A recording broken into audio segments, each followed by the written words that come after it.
Hello, everybody. Welcome to the first episode of my new podcast called So True with Mouth the Infidel. I'm working on getting this podcast set up on Spotify and Apple Podcasts and all of those other platforms. If you're interested and you watch podcasts on those platforms, you can check it out. Um, I guess I don't have much to say in terms of an introduction. I wanted this podcast to be dedicated to um, sort of I know that in the past I've just done a lot of debating conservatives, debunking like PragerU and Ben Shapiro, and those things are still fun to me, and I plan on continuing to do those things. But I also wanted to do something different and start this podcast as a way for me to actually engage in interesting conversations with intelligent people about topics that I find very interesting and important. I have a lot of really interesting episodes that I have lined up for this podcast. I'm going to be talking to various philosophers, policy analysts, economists, etc., about a wide range of different things. Um, I hope everyone enjoys it. Um, One last thing, I want to say thank you to everyone who supports me through my Patreon. It definitely gives me a much stronger impetus to continue doing what I do. Um, Especially thank you to my $10 patrons, that being Zool, Eduardo Squidwardo, Raven, Zero, SJEW Nelson, Alex Manzoni, Alexander Adams, Liam Offer, Isocratic, Benny G, Eric Varghese, Eloy Points, and Tyler. Um, Thank you to everybody um, who supports me. It means a lot, and I hope everyone enjoys this podcast. Hello, everybody. I'm here with Kane B. We are going to be talking about moral error theory. So, Kane, if you would like to introduce yourself or anything, or reference your where you can be found. Okay, well, I'm Kane B. Kane Baker, whatever you prefer. I'm currently doing a philosophy PhD, coming to the end of it, and I have a YouTube channel on which I upload videos on philosophy. Had it for quite a long time now. I think got like hundreds of videos on there. So if anybody isn't familiar with me, they can check me out on YouTube. Uh, does that work? Yeah, cool. I'll put the link to your channel in the description if anyone wants to check it out. Um, so I guess let's just get into it. So I guess in terms of just starting off in the broadest possible respect, what do you take error theory to mean, just in terms of what sort of like core propositions or ideas do you think constitute the theory? Okay, yeah. So, I mean, we're talking in the context of metaethics. So, this is going to be a claim about moral judgments. Um, so, error theory is a type of anti-realism. Um, I think that so. First of all, the error theorists will say that our moral judgments are attempting to state facts about the world. So, when I say, for instance, slavery is wrong, I'm expressing a belief that slavery is wrong, or I'm, attributing the property of wrongness to slavery, something like that. That contrasts with views in metaethics, which would say that when somebody makes a moral judgment, they're really just expressing like attitudes or emotions. So that slavery is wrong really just means boo to slavery. If you endorse that kind of view, then uh, there's no question about whether slavery is wrong is true or false, or whether there are moral facts or anything like that. Like if you think that when we make moral judgments, we're just expressing emotions or expressing attitudes, then there's no further question to be asked about whether there are any moral facts. Um, So error theory endorses, I mean, the technical term is cognitivism. Error theory endorses this cognitivist position that moral judgments are propositions or beliefs, right? They're things that we can evaluate as being true or false. And then traditionally, error theory will be defined as the claim that all of these judgments are false. And the reason why they're false is that there are no moral facts. So the analogy would be to something like discourse about witches. When we judge that somebody is a witch, or when people in the past judged that somebody was a witch, all of those types of judgments were false because there are no witches. The whole like witchcraft discourse was it presupposed an error. Um, I think that it's not obvious that error theory actually should be characterized in this way. Um, I don't know if maybe I should stop here and we can talk about what I've just said, or if I should go on. Yeah, sure. To, Yeah. but did what You I say make sense? Yeah, I think so. Yeah, I mean, there's two sort of general claims that I'm picking up on. One is that when we think about sort of the meaning of moral statements, error theory is gonna claim that moral statements, in terms of what they mean, presuppose the existence of some objective moral facts. But since no such objective moral facts exist, the claim that killing babies is wrong is going to be false in the same way that God loves you is false, right? Because you're assuming the existence of a non-existent entity. Yeah. I guess the sort of the next question that I wanted to ask was just sort of when we talk about objective morality, it sounds like a lot of people kind of have some idea of what that means. But I guess to just be more precise, what do you take the claim that objective morality doesn't exist to mean? Um, Yeah, well, that will, I suppose, depend on like how a somebody with more realist inclinations might be characterizing it. Because I mean, obviously, there's a whole bunch of different kinds of realism, um, and so some people will say that moral facts are like non-natural. Kind of others will try to sort of reduce morality to natural facts, but like I think that the exactly what it is that the error theorist is targeting, it's probably not necessarily helpful to say. I mean, it's true, right, to say that they deny that there are objective moral facts, but it's not necessarily helpful because the problem that they might have with objective moral facts may be different depending on the error theorist. So here's an example, right? So the sort of father of error theory is a guy called J.L. Mackie. And what Mackie says is um, that moral facts, if they existed, would be the kind of things that would have this motivational force to them. So what Mackie says is that if there were objective moral facts, then merely coming to know what those facts are would motivate you to act in accordance with them. So there's a motivational force to them. So when I come to know that slavery is morally wrong, that will motivate me not to enslave people.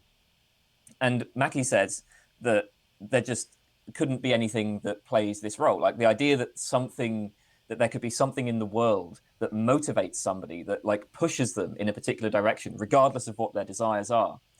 He thinks that that's just nonsense, right? But the problem is that a lot of realists, I think, will deny that morality needs to be taken to have this motivational force. In fact, I think that would probably be a pretty, these days, a minority position. Most of the realists that I've spoken to would grant that, like, yeah, I mean, there could be somebody who's just a sociopath who recognizes the moral facts but just doesn't care, right? So in that respect, Mackie kind of overplays his hand, right? Um, so that's like one objection we might have is to this idea that moral facts have a motivational force.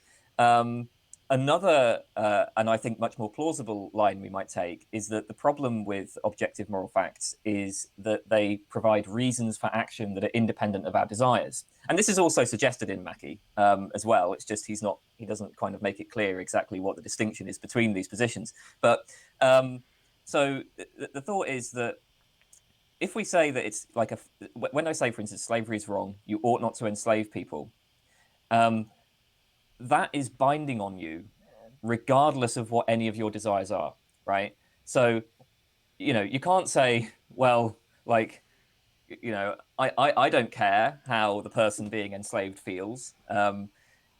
You can't sort of remove yourself from the authority of moral facts in that kind of way.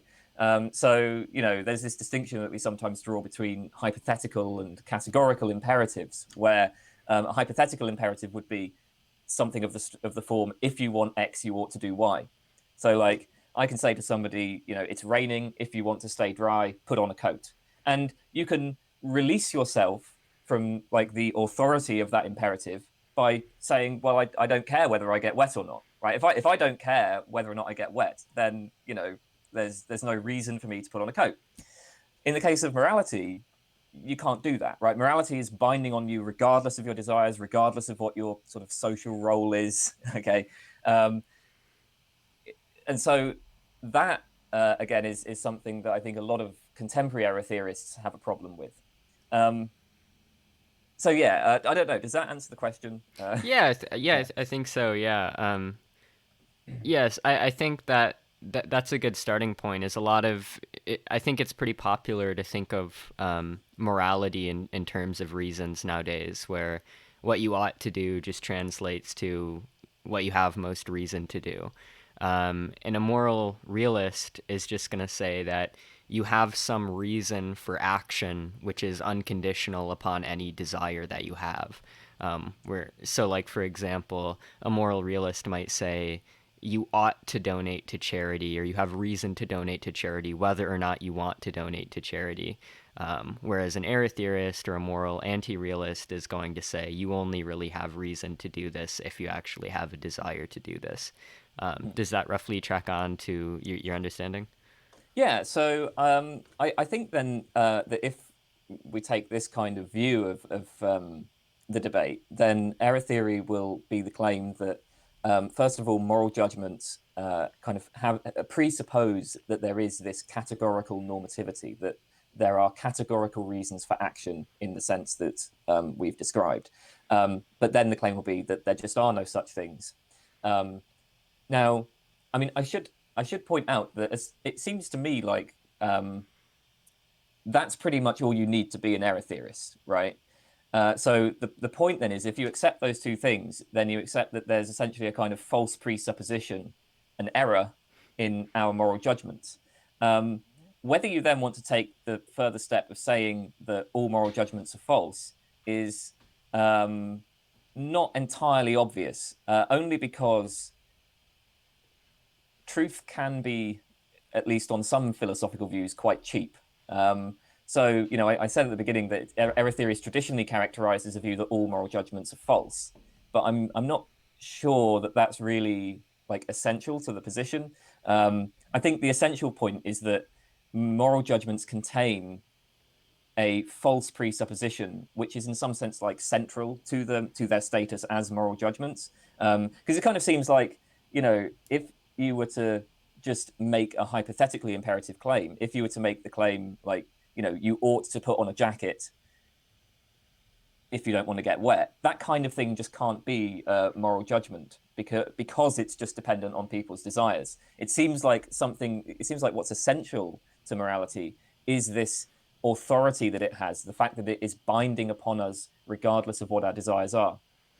Um, and so, yeah, I think that's probably how I would prefer to characterize error theory, is to say that it's the view that uh, moral judgments contain a false presupposition. Yeah. Okay, yeah, that makes sense. So yeah, let's start with the first part of error theory, which basically asserts that, or maybe it's the second part. I don't know. I wasn't paying attention to the order, I guess. Um, let's start with the part that says that there are no such categorical norms or desire independent reasons, and maybe consider some of the considerations or arguments which might lead us to accept that conclusion. I know we talked about some of these beforehand. about which considerations you find persuasive. And so I thought maybe we could start with the queerness argument. The queerness argument, for those who aren't familiar, was, I think, first, I'm pretty certain it was first put forth by J.L. Mackie in his book Inventing Right and Wrong, where he basically ascribed a bunch of characteristics to moral properties and then said, basically, look, if objective moral facts did exist, they would be utterly unlike everything else that we can see in the universe. And I know there's a lot of contention, for example, over what those features are. Like someone like Jonas Olson will want to say that queerness resides in the fact that these properties are irreducibly normative. And other people will want to say that it resides in the fact that they're categorical. So I guess I was just wondering, with respect to the queerness argument, maybe you could lay out your form of the argument a little bit and maybe explain firstly, what the queerness of objective moral properties consist of in your view, like what makes them queer, and additionally, why the queerness of morality should be a problem for the moral realist. Okay. There's a few things there. I actually just want to just clarify something. And this is maybe pedantic, but it might be important depending on what we discuss later. So you mentioned that you said something like, the error theorist denies categorical normativity, categorical reasons.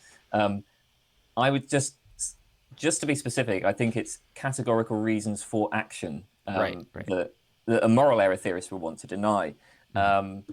There may be other types of categorical reasons that they don't necessarily have a problem with. But yeah, so okay, the queerness argument. Well, so yeah, Mackie presents like these sort of two prongs to it, a metaphysical and an epistemological one. I think that it seems like we're kind of hinting towards the metaphysical prong here, so I'll just talk about that. I think that so the first thing to say. Oh, and I should also say, I mean, you mentioned like my form of the queerness argument. I don't really want to take credit for any particular form of the queerness argument.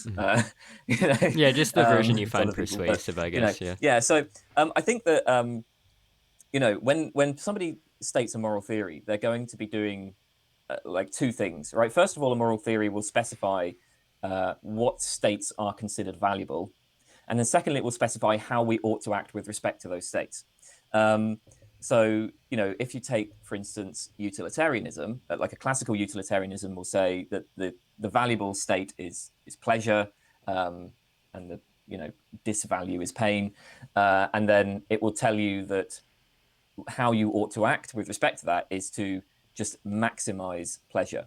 But there are, other sort of views you might take here. You might agree with the utilitarian that ultimately pleasure and pain are all that's valuable. But then you might have a very different view about how you ought to act with respect to that. So somebody who's, has more deontological inclinations will say that instead of just acting so as to, maximize pleasure, to promote pleasure, we should, maybe act in such a way that we, in the specific actions that we do, never bring about pain in anybody else. So for a utilitarian, you can, if you bring about pain in one person, but this brings about more pleasure overall, the utilitarian will tell you to do it. Somebody with a more deontological approach won't. So the reason why I make that distinction is that I think that you can run the queerness argument on both parts. So I don't know, did that distinction make sense, right? Like there's a claim about what's valuable, and then there's a claim about how you ought to act with respect to it. I think that with the idea of like objective values, that certain things are objectively valuable and objectively disvaluable. Is that a word? Yes, I I should think know the so. word, right? Anyway, so what seems, I think, weird about that, or queer about that, is the idea that there is like some way that the universe or the world is meant to be. So, you know, there are ways of making sense of this idea, right? So if somebody believes that the universe is created by God, and that God has like specified a certain plan for humanity or something like that, then it's like, okay, well, you've sort of reduced the way the world is meant to be to God's desires or to God's plan for humanity. If God has like a particular way that he wants humans to be, then it's like, okay, you've got a sense in which the universe, the world, is meant to be a certain way, that we are meant to be a certain way. But if you remove that aspect of it, if you just have like a secular worldview where you, I don't know, maybe you're a materialist and so you think the universe consists of just atoms in motion, or even if you start postulating other things, you can postulate abstract entities like abstract mathematical sets or whatever. No matter what we do in terms of describing how the universe is, it's not clear how you make the jump from that to a claim about how the world is meant to be. So that's one type of queerness. Then, with the idea that we ought to act in a certain way, well, we have this problem that we've already mentioned of categorical reasons for action, right? So let's just grant that there are objective values, right? Let's grant that like pain is objectively bad and pleasure is objectively good. Um, well, it's a there's now like this whole other leap from that, right, to the idea that like I ought to act in such a way as to minimize pain, right? Why couldn't I just say, well, I don't care what the objective values are, right? Um, in that case, like if I don't care that pain is objectively bad, then why shouldn't I, stab somebody in order to, I don't know, take their money, like if it would benefit me to do so. Um,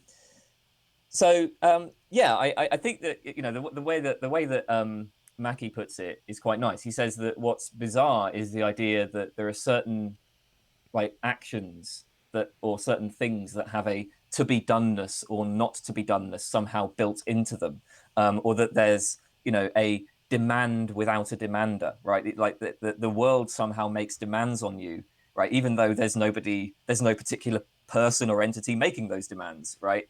Yeah, I think that that's probably it seems to me the best way of running a queerness argument. Um, so it's not just in some ways I do think that the term queerness argument is perhaps a bit misleading because it's kind of like there's a tendency to just take it as though the error theorist is saying, well, like morality would just be weird, and I guess that's part of what they're saying, but there's lots of things that might be weird, right? Like you can read the literature on quantum mechanics and you'll come across lots of really weird stuff there. Or if you believe that there are objective mathematical facts, like there are objective abstract mathematical entities, maybe that's weird. But so it's more specifically, I think it's the idea that the world is meant to be a certain way, and the idea that there can be reasons that bind you regardless of your desires, would be, I think, probably the most persuasive forms of the queerness argument.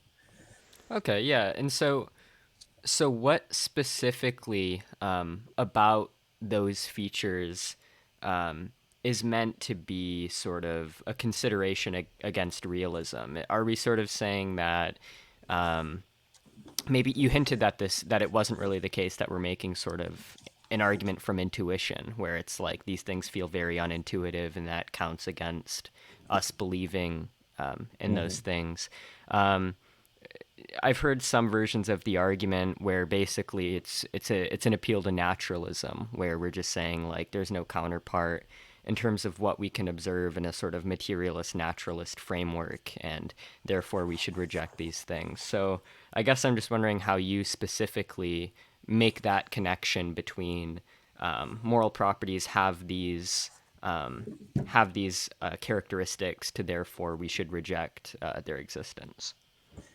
So, yeah, I don't think that naturalism is really necessary here. And I mean, just to clarify the way I see it, like I think that if I don't know, maybe you accept a sort of substance dualist view of the mind, right? So you think that mind and matter are fundamentally different types of thing. It's not really clear to me how that would do anything to explain how, for instance, there could be reasons that are binding on you regardless of your desires. It wouldn't do anything to explain how the world is meant to be a certain way. Similarly, as I said, like you can postulate abstract entities. It's not entirely obvious that that would fit into a materialist framework either. So yeah, I mean, actually, when Mackie first gave this argument, he did frame it in terms of naturalism, but I don't think that's really necessary. Um, I mean, I think that like the way that I would, I guess, make the connection is just more in terms of, well, like, okay, what exactly are reasons? I guess here I would just appeal to, my like assumptions about, I don't know, human psychology or something, and say, yeah, like a reason. When you have a reason to do something, that ultimately reduces to some of your desires. I mean, in some ways, I suppose it's possible for somebody to just like reject the claim that there's anything queer here, right? Or that there's anything problematic here. It would be possible for somebody to just say, okay, moral judgments involve an assumption that there are categorical reasons for action, right? That there are reasons binding on you regardless of your desires, but I don't see the problem with that. Um, I mean, all I can say is it seems like everybody does see the problem with that, including realists, because they will come up with various arguments to try to explain this. I don't know if that's like is that an intuition? Maybe. Yeah. uh, Mm. um, but it seems to be universally shared and like universally recognized as an issue. So Yeah, yeah, I think that's fair, especially considering how, a lot of the modern arguments for realism are arguments from intuition. If you look at like humor, for example, and I think that the queerness argument can be an interesting way of sort of, I guess, undercutting that, where it's like, sure, maybe it does feel really intuitive to say that, really unintuitive to say that, murdering children isn't wrong, but it also feels, very unintuitive to say that these properties exist with all of these characteristics that seem very hard to accept the existence of. Um, I could also kind of see it being an appeal to maybe a form of like ontological parsimony or something, but maybe that's a separate argument. But I could see the argument kind of relating to that in some way. oh no, I mean, yeah, I think that's definitely how some people would prefer to run it. Like, so generally speaking, a like criteria that we use for theory selection is that we want our theories to be simple. Uh, Simple in the sense that they don't multiply entities beyond necessity or whatever. Um, and it looks like, if you can explain everything about our moral practices without postulating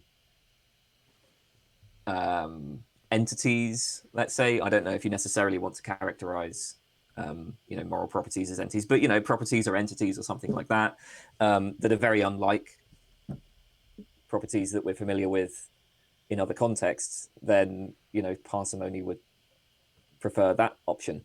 Um, I mean, yeah, I think for me, it's just more like, okay, well, I don't know. I mean, all I can say is I can't make sense of the idea that there might be reasons for action that are like binding upon me regardless of my desires. And nobody has ever explained it in a way that does make it make sense, Right. right? Yeah. Um, and so yeah, I'm not actually sure that is an intuition. I think that's maybe more just a lack of understanding. Maybe you might say, well, that's my problem, right? Like if you don't understand it, that's just a lack of imagination on your part. But again, right, the fact that even realists seem to recognize that there is something to be explained here. Um, Kind of suggests that no, this is something we sort of recognize as an issue. Um, so yeah, Okay. Yeah. And what about the epistemic side of it? How would you kind of cash out the queerness in terms of what's strange about the idea that we could have sort of epistemic access to moral facts? So if we think about how it is that we form beliefs in general, um, if you just kind of go through the different ways that we have of doing that, the epistemic queerness argument is going to say, well, that none of those work, right? So that we end up having to postulate some entirely separate faculty for recognizing what the moral facts are. Um, so perception is an obvious one, right? Like we form beliefs by the sensory data that we get through our eyes and ears and other, sensors, and that doesn't look like it's going to be enough to get us moral facts, because people can perceive exactly the same thing but make completely different moral judgments about it. It's not really like if I, for instance, set fire to a dog, well, a lot of people would say that's morally wrong. Now, okay, there are various things that we can perceive there. We can see the flames, we can see the dog writhing in pain, we can hear its squeals of agony, we can maybe smell the burning flesh, all of that. But none of that is the wrongness itself. So, okay, perception isn't enough. Then another way that we might form beliefs is just through kind of logical reasoning. We have some prior belief that P, and then prior belief that Q, and maybe we are able to reason, well, if P holds and Q holds, then the conjunction P and Q must hold. But again, it seems if you're going to get moral beliefs that way, you'd have to have some prior moral beliefs to start with, because logic is conservative, right? You don't get out more than you put in. There's inference to the best explanation, where we will form a hypothesis, judge it against certain explanatory criteria, does it allow us to draw lots of novel predictions? Is it simple? Does it have wide explanatory scope? And then the argument there is going to be that actually morality ends up first of all, when we make moral judgments, right, that doesn't seem to involve making any predictions about things, for instance. So it's not like in science, right, where you form a hypothesis, draw a prediction, make an observation. That's not really how we judge moral beliefs. Moreover, the minute you postulate moral facts, you face a whole load of puzzling questions, such as who has moral status, under what conditions are people morally responsible for their actions, what is the right moral theory, right? Well, the minute you postulate moral facts, you've got a whole load of other work to do. So it doesn't seem to be very simple. So all of these other ways of coming to have beliefs about things don't seem to work. And so what you're left with, at least this is what Mackie said, is some special faculty of moral intuition, which he says is a lame answer, but that's basically the answer you're forced to. So yeah, that's the idea of the epistemic queerness argument. Okay, yeah. So, right. So, in terms of another argument that was not originally put forth by Mackey, but has nonetheless become pretty prominent in a lot of the literature.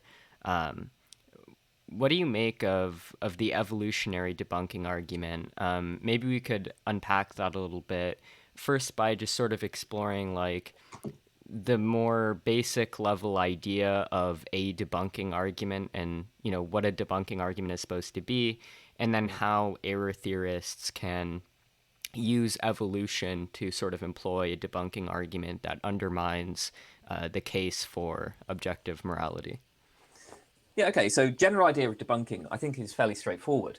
Let's say that you, I don't know, read a book about some tribe in the Amazon, let's say, and so you come to form various beliefs about this tribe. And the book is presented as an ethnography of this tribe in the Amazon. So you hold various beliefs because hey, it's a published book on it, it's trustworthy. But then I show you that actually this book was just made up, like it was a fiction. And the person who wrote it admits that it was a fiction. There's no controversy about that, right? The whole thing was just made up.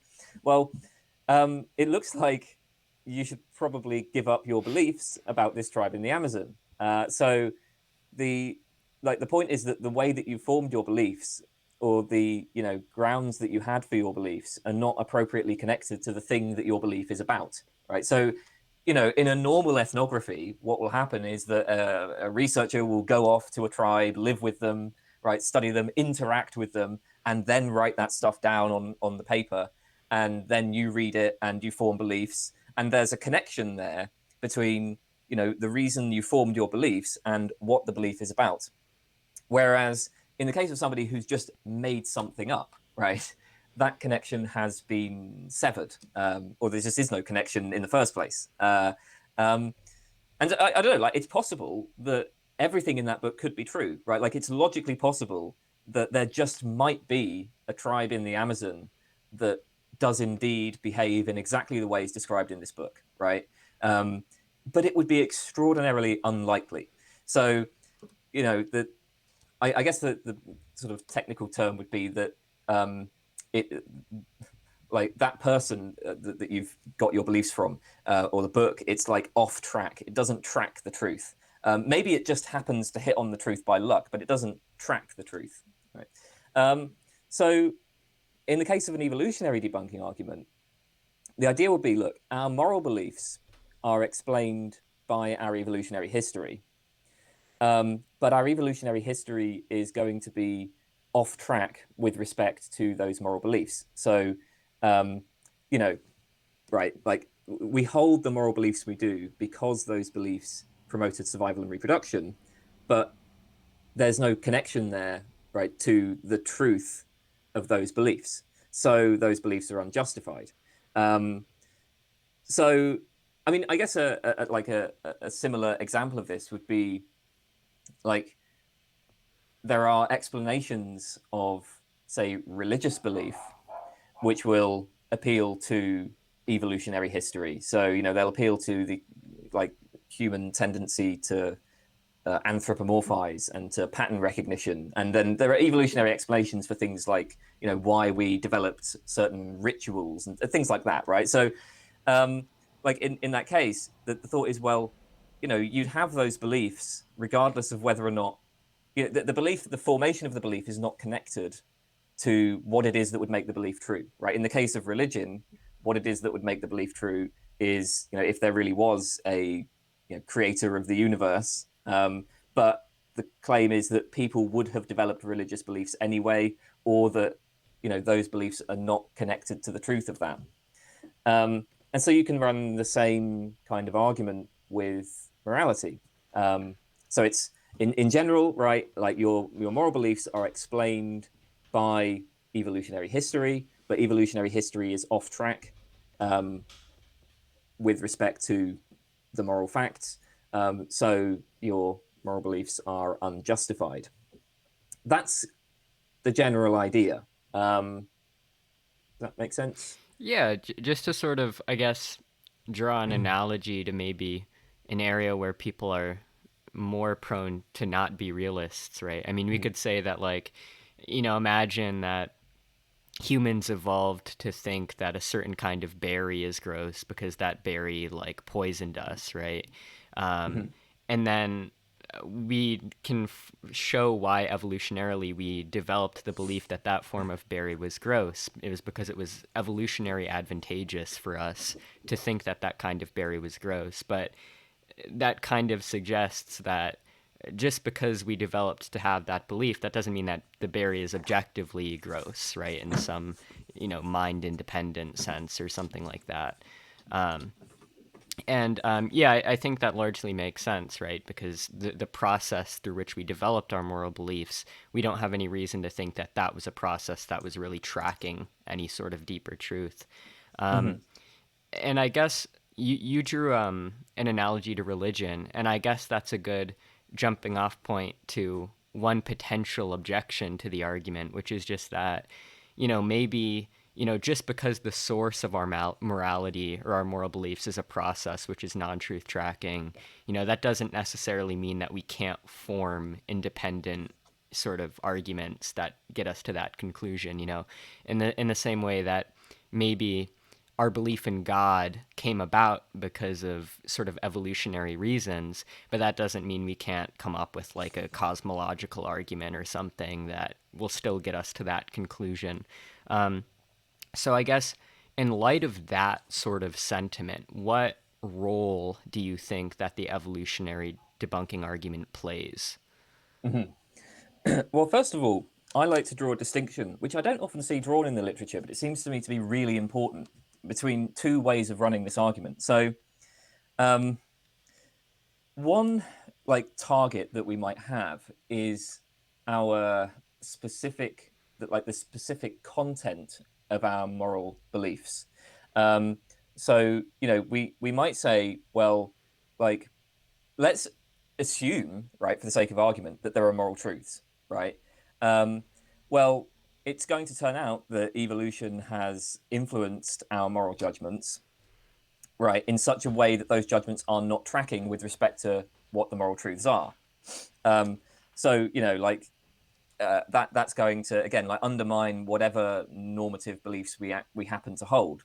I think the sort of I don't know if she was the kind of first to present it, but one of the sort of classic statements of the evolutionary debunking argument comes from someone called Sharon Street, and I think that's the sort of line she takes, which is to say, well, we can just assume that there are moral truths, right? Um, evolu- Evolutionary influences would have produced the content of our beliefs in a way that doesn't track what those truths are.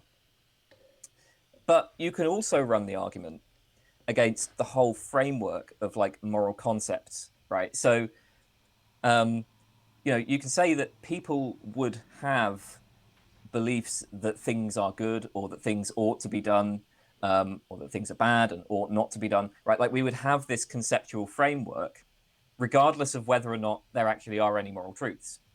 So I guess one way to think about this distinction is on the first type of argument, the claim is that we we would favor certain types of normative systems, um, even if the moral facts were completely different. And then on the second type of argument, it would be we would be furnished with moral concepts, right? Even if those concepts just didn't, like actually refer to anything.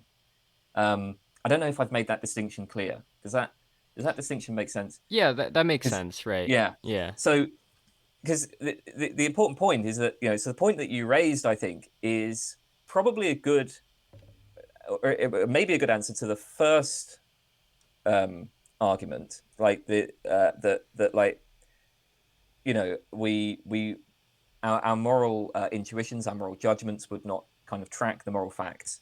I'm not so sure that it's successful in response to the second type of argument. Um, but now I'm saying that I can't remember exactly what it was you said, and so oh yeah, so it's just this point that we can come to the correct like we might come to realize that there are moral facts on the basis of further arguments, like people present further arguments for God. Actually, no, that actually works in response to both.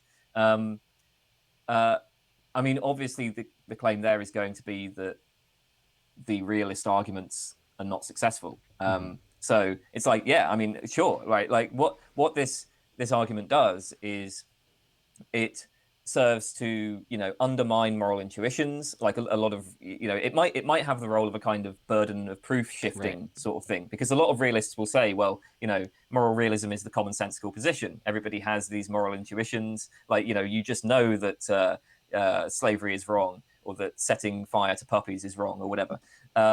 But this kind of argument would say, well, you'd have those intuitions regardless of whether or not there are moral facts. Or so, one thing it might be doing is that. But I would certainly grant that, yeah, I mean, if a realist were to present a convincing argument for the existence of moral facts, then I would accept that. I just don't think there are any such arguments. Right. So, yeah. Yeah. Yeah, I think that makes sense, right? So, like, one thing that it does is it kind of, assuming that it goes through, it sort of takes arguments from intuition off the table, right? Where if someone's proof for moral realism is a sort of like a Morean shift of like, oh, it's just so unintuitive to say that, murdering children isn't wrong. well, then the evolutionary debunking argument kind of is a successful response to that sort of appeal.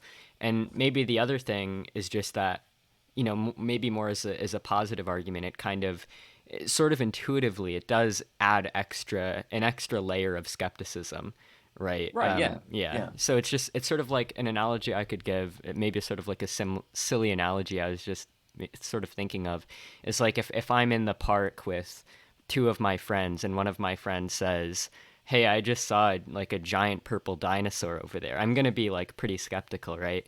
But then if my other friend says, by the way, he just took like LSD, I'm going to be like even more skeptical, right? Mm. And so the extent to which my friend number one would have to provide evidence to show that there is actually a purple dinosaur, it's gonna be a higher degree of evidence than it was before I was made aware of that information. Yeah, I mean, so I guess going back to my like initial characterization of debunking in general, right? Like in the same way with this tribe in the Amazon, right? Somebody could come along and present evidence that actually this book that was written as a fiction just did happen to, get things right. And in that case, we change our judgments. But just in general, it seems like if we recognize that certain beliefs about a domain D, right? That we hold those beliefs for reasons that would be unrelated to the facts about domain D, right? Once you recognize that, then it does seem like that undermines the grounds that you have for those beliefs, right? That seems like a pretty Right. intuitive. I don't know. I don't like how Yeah. much we're appealing to intuitions here, but Yeah. you know, like that does seem to be how people reason about these sorts of cases. So, you know, if you can show um, that like we would believe that there are moral facts, or that we would have a tendency to postulate moral facts or to talk as if there were moral facts, regardless of whether or not there are actually any moral facts. Um, yeah, that I think, like you say, it adds a layer of skepticism. I like that way of Right. putting it. Yeah. Yeah, and another way of putting it could just be that, like, look, if we developed this belief through a non-truth tracking process, and then it just happened to be true, I mean, that would be a huge coincidence, right? Which is Mhm. kind of the source of, I think, maybe that extra layer of skepticism, is that for the moral realist position to be correct, they would have to demonstrate that this like massive coincidence it just happened to be true, right? Um, yeah, so I think that all makes sense. Another, I think unless you have anything else to say about evolutionary debunking argument, yeah, I mean, I like, obviously I am an error theorist, as I have. I don't know. Did I mention that? yeah, yeah, I'm not sure if I actually said that I was, but yeah, no. I mean, I should. I feel the need to point out that actually, like, realists have tried to meet this explanatory burden, hmm right? So, I mean, I've sort of been talking here as though, yeah, like we can show that beliefs are like off track because our beliefs about the moral domain like are not appropriately connected to the moral facts. But actually, there are plenty of realist responses. There are realists who've tried to show that no, right, there will be appropriate connections. So even if you accept the evolutionary story. So just to give you a sense of how this kind of line might work. So God, I'm there are so many responses, and I can't immediately think of one off the top of my head, which is annoying. But okay, here's an example, right? Let's say feeding your children, right? Feeding your children, right? Obviously, we would so that can figure in that the fact that feeding your children promotes their survival figures in an evolutionary explanation of why we believe it's good to feed them, right? Like it makes sense, right, that we have the belief that it's morally good to feed your children and not to beat up your children, because that promotes their survival. And obviously, they have like 50% of your genes, and so there's an evolutionary explanation for that. But you could also say, well, that figures in the moral explanation of why it's good to feed them. So the fact that feeding them promotes their survival and makes them happy and so on, that figures in a moral explanation of why it's good to feed them. And so, like what realists will often do is they'll say, well, as long as we assume that we do have access to some moral facts, right, we can actually use that basis to draw connections between what the moral facts are and the evolutionary story about why we believe what we do about the moral facts. Those responses are available. Yeah. Yeah. Yeah, for sure. Yeah, I've read some of Humer's responses to the evolutionary debunking argument. Like, I think he makes this appeal to, like, maybe our moral beliefs, or our moral faculties are just a product of some third thing that was truth tracking, like our ability to reason or be rational or something like Yeah. that. Yeah. So I guess, in terms of other, I guess, considerations, there is one that I heard you talk about before that I thought was really interesting, that I'd never really thought about before, which is the sort of appeal to, like a first order incoherence, or sort of incompatibility Hmm. among first order Yeah. moral judgments that we have. And there are sort of two versions of this argument, well, that I've heard at least. There's the one that you present, sort of with reference to our deontological intuitions and our utilitarian intuitions. And then there's sort of Cowie's appeal to population axiology. And that Yeah. one's going to be a little bit more of a mouthful to sort of explain in terms of all the axioms. So how would you cash out Yeah. your version of that argument? Yeah. I mean, if you want to explain the Cowie argument, you'll have to do that, because Yeah. I can't remember. Yeah. I can't remember the axioms in question. But this is really annoying to me, right? I Hmm. I, I hate this argument, and the reason why I hate it is this. So I just happened. This was like, what was this? I don't know, probably like 6 months ago or something. I happened to be reading this article by Thomas Nagel, and he just said, I can't remember what the line was, but he said a line which, like, something clicked in my head, and I was like, oh my goodness, like, maybe morality is just inconsistent. And I then kind of had this idea that there are like uh, two forms of reasoning that are both essential to morality, right? They're like ineliminable to it. They're fundamental to it, but they're just incompatible, right? And so it's inconsistent, right, for that reason. And I presented this argument to a few people that I know. I was like, "Hey, what do you think of this idea?" And I can say that none of them were convinced. My friend Cole, she's also an error theorist, Mm. so she should have been sympathetic to it, but she thought that it was a bad argument. But even so, it was my argument, and I came up with it. And it's the idea that morality is just inconsistent. And then, like, as soon as I mentioned this online, I mentioned it to somebody on a discussion online, and someone was like, "Oh, like last month, this guy published a paper which has the same basic idea, but it's also developed in a lot more like technical detail." And he obviously he's a professional philosopher. He's been a professional philosopher for a lot longer, than me. So his argument is much better. He's got a much better version of it than you have. I mean, they didn't say that to me, but that was what I took from Yeah. it. It's like, for God's sake, if I'd just come up with this like 2 years ago or something, then maybe I could have like an argument to my name, and I don't, because of this. So you're right, it's Cowie, Christopher Cowie, his Christopher Cowie's first order incoherence argument. But I have a different version, and so yeah. So the thought is this, right? Um, it seems like morality in general, right?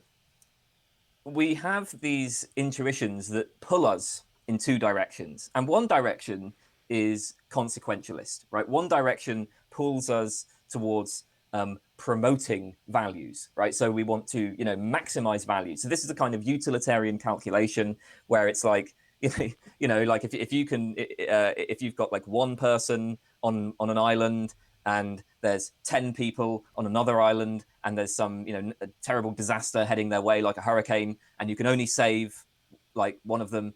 Obviously you go for the 10 people, okay, because 10, more than one, right? Better to say 10 than one.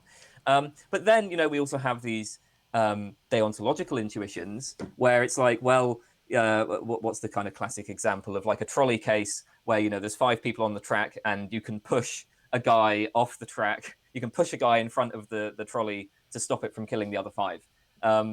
In those kinds of cases, we tend towards thinking in terms of like rights. People have a right to life that should not be violated, even to save the lives of many other people.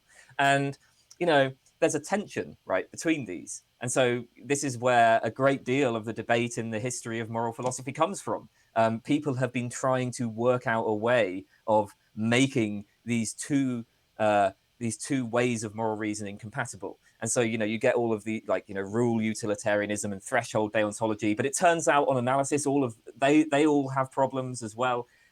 So, there's a sort of history. You can look at the history of moral philosophy as a kind of history of failure, right? A history of failure to bring these two things together.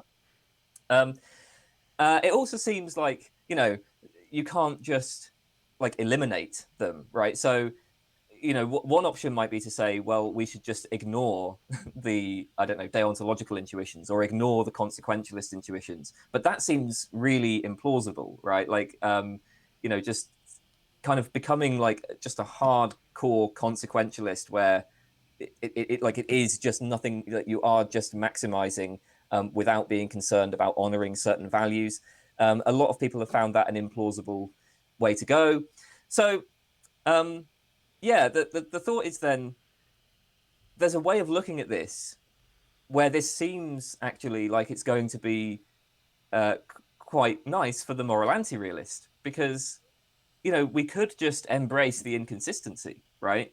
Like, instead of putting in all of this work at trying to fit these together and work out, okay, what are the moral facts, right? Maybe we should just accept that, yeah, it's inconsistent, right? Morality as a whole is inconsistent. And if it's inconsistent, then it's not true, right? That's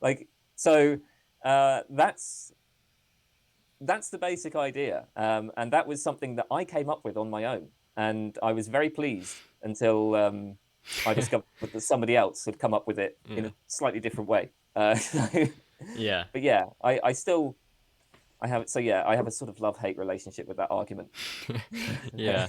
Uh, Yeah, so it seems like the basic idea is just there are these two aspects of our moral reasoning, and they're both sort of essential components of our moral reasoning, and they're incompatible. And if they're essential and incompatible, then the whole project of morality is just kind of like, where do we go from here? Because the concept of morality is just internally incoherent. Um, yeah. Yeah, although, so, I mean, to be clear, I don't necessarily object to the project of morality, right? Like, I don't mind, I mean, I'm quite happy to make moral judgments. I'm not a moral abolitionist, although I'm sympathetic to it, but I'm not. I mean, I will continue to make moral judgments, and I think there's probably something quite useful about morality. So, I mean, the point is just, it's a problem for a realist, Right. right? Right. If you take a more anti-realist approach, then so I mean, because what we're concluding from this is, oh, okay, so right, in that case, right, there is no correct moral theory. Well, that's a problem for a realist. But if you don't think there are correct moral theories anyway, then that fits very nicely. So I think that, yeah, I mean, I don't see this as being like a knockdown argument. Obviously, the response from a realist will be to say, well, there's just more work to be done, right? Mm-hmm. I mean, so yes, right, at the moment, we haven't figured out how to get these two things together, how to fit them together coherently in a way that everybody can agree on. But, we just have to work on it, right? Right. And that's, I think, quite a reasonable response. But I would just point out that I think that this argument does two things. First of all, it does show again that anti-realism it's just like it allows us to take a very sort of a simple response to this, right? Where we have this history of failure over the history of philosophy, and we can give a very, very straightforward account of why that is, and why we can't fit them together. And so that I think does count in favor of anti-realism.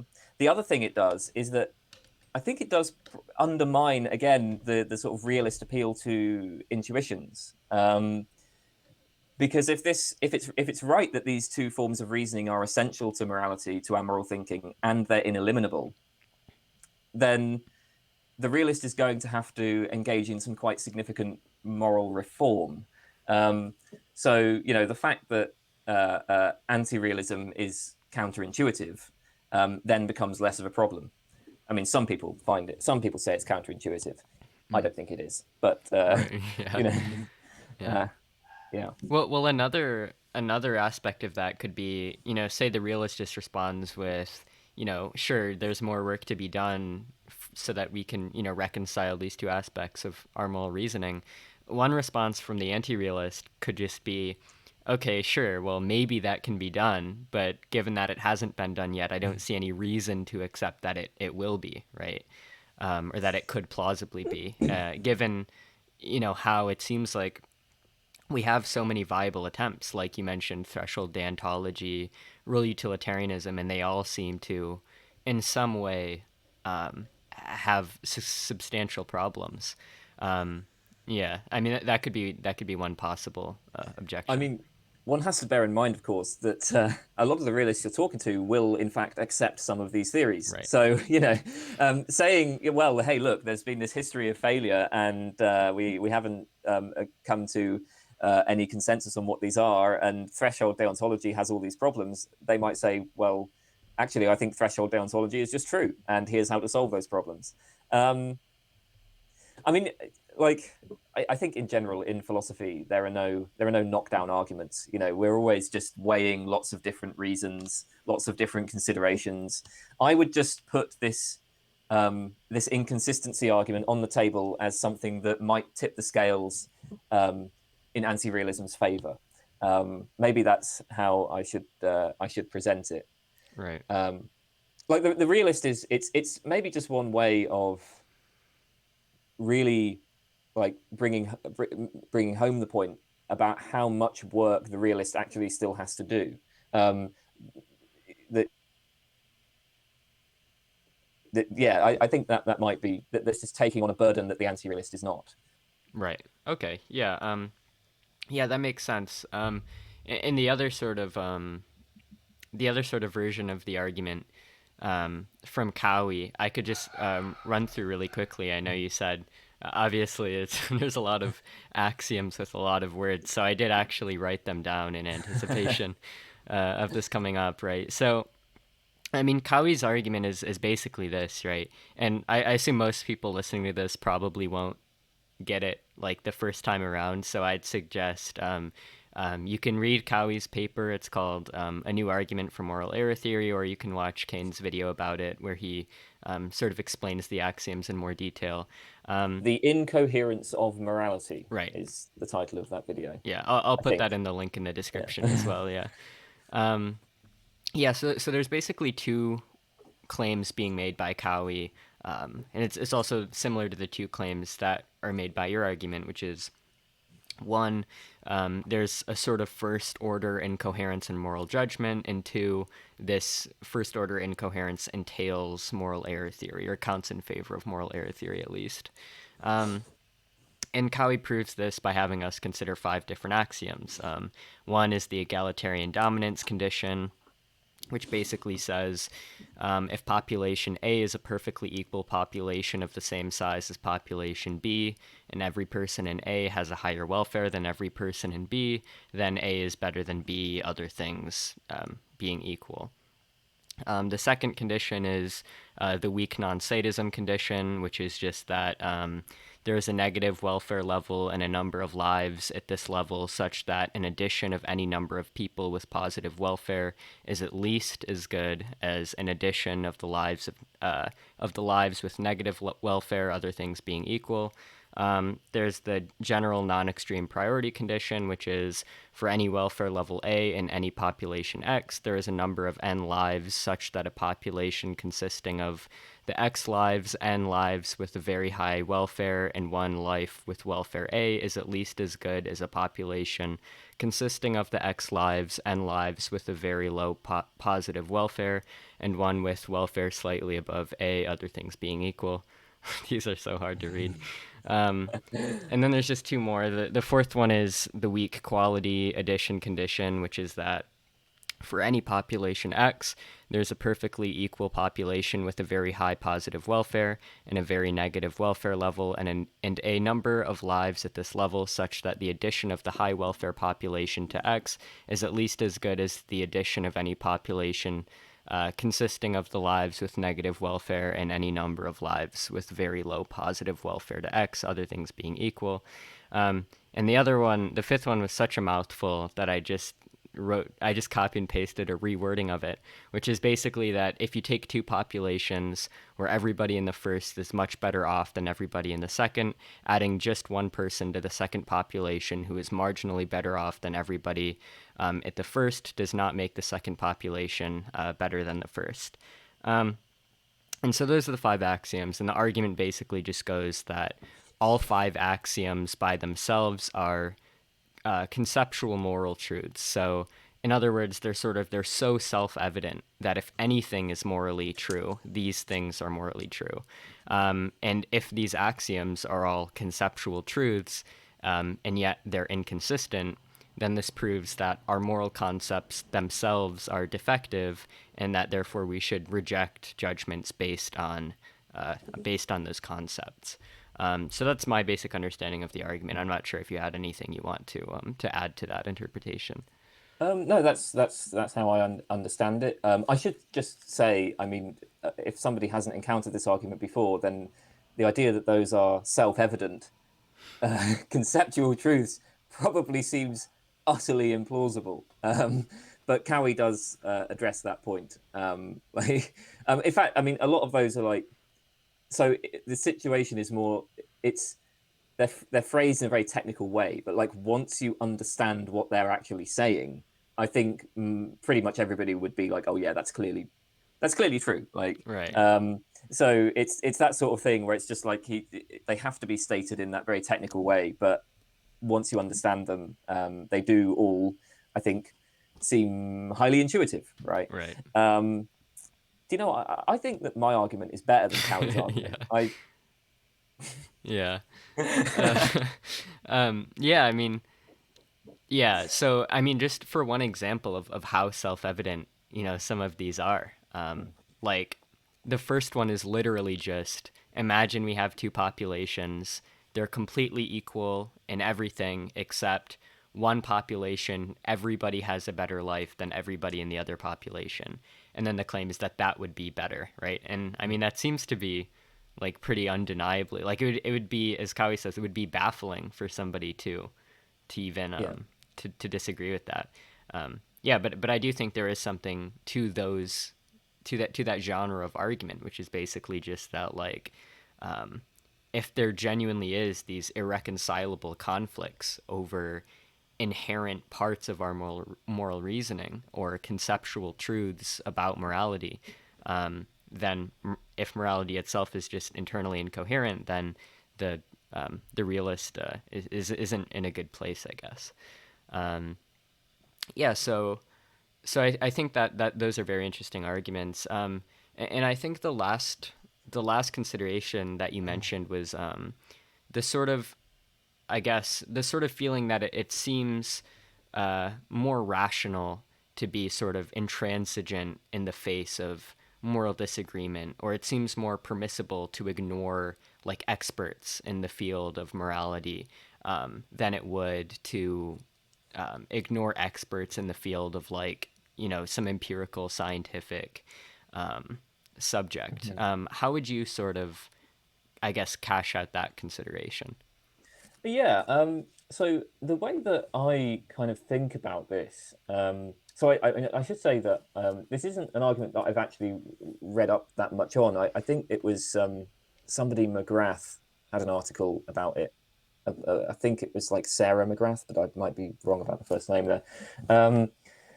But yeah, so the thought is that in the moral domain, there's something very weird about the idea of deferring to moral experts. In fact, it seems so, like, if I come to believe, right, that abortion is wrong, right, and you ask me why, it seems like I should give you reasons, right, that are in favor of that position, um, instead of just saying, well, because Frank believes that abortion is wrong, and Frank's an expert, right?